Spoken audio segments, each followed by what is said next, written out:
आज का प्रेरक प्रसंग। राजा और वृद्ध। ठंड का मौसम था। शीतलहर पूरे राज्य में बह रही थी। कड़ाके की ठंड में भी उस दिन राजा सदा की तरह अपनी प्रजा का हाल जानने भ्रमण पर निकला था। महल वापस आने पर उसने देखा कि महल के मुख्य द्वार के पास एक वृद्ध बैठा हुआ है। पतली धोती और कुर्ता पहने वह वृद्ध ठंड से कांप रहा था। कड़ाके की ठंड में उस वृद्ध को बिना गर्म कपड़ों के देख राजा चकित रह गया। उसके पास जाकर राजा ने पूछा, क्या तुम्हें ठंड नहीं लग रही? कोट, लग रही है, पर क्या करूं? मेरे पास गर्म कपड़े नहीं हैं। इतने वर्षों से कड़कड़ाती ठंड में यूं ही बिना गर्म कपड़ों के गुजार रहा हूं। भगवान मुझे इतनी शक्ति दे देता है कि मैं ऐसी ठंड सह सकूं और उसमें जी सकूं।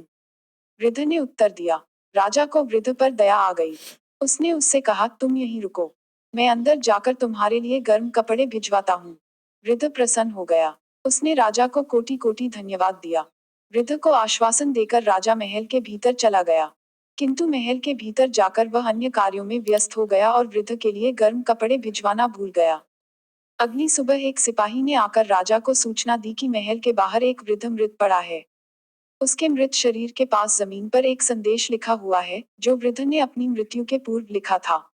संदेश यह था, इतने वर्षों से मैं पतली धोती कुर्ता पहने ही कड़ाके की ठंड सहते हुए जी रहा था। किंतु कल रात गर्म वस्त्र देने के तुम्हारे वचन ने मेरी जान ले ली। शिक्षा। मित्रों, दूसरों से की गई अपेक्षाएं अक्सर हमें उन पर निर्भर बना देती है, जो कहीं न कहीं हमारी दुर्बलता का कारण बनती है। इसलिए अपनी अपेक्षाओं के लिए दूसरों पर निर्भर रहने के स्थान पर स्वयं को सबल बनाने का प्रयास करना चाहिए। आज का दूसरा प्रेरक प्रसंग। मित्रता का अर्थ। एक बहुत बड़ा सरोवर था। उसके तट पर मोर रहता था और वहीं पास में एक मोरनी भी रहती थी। एक दिन मोर ने मोरनी से प्रस्ताव रखा कि हम तुम विवाह कर लें तो कैसा अच्छा रहे। कोट, मोरनी ने पूछा, तुम्हारे मित्र कितने हैं? मोर ने कहा, उसका कोई मित्र नहीं है। तो मोरनी ने विवाह से इनकार कर दिया। मोर सोचने लगा, सुखपूर्वक रहने के लिए मित्र बनाना भी आवश्यक है। उसने एक सिंह से, एक कछुए से और सिंह के लिए शिकार का पता लगाने वाली टिटहरी से दोस्ती कर ली। जब उसने यह समाचार मोरनी को सुनाया तो वह तुरंत विवाह के लिए तैयार हो गई।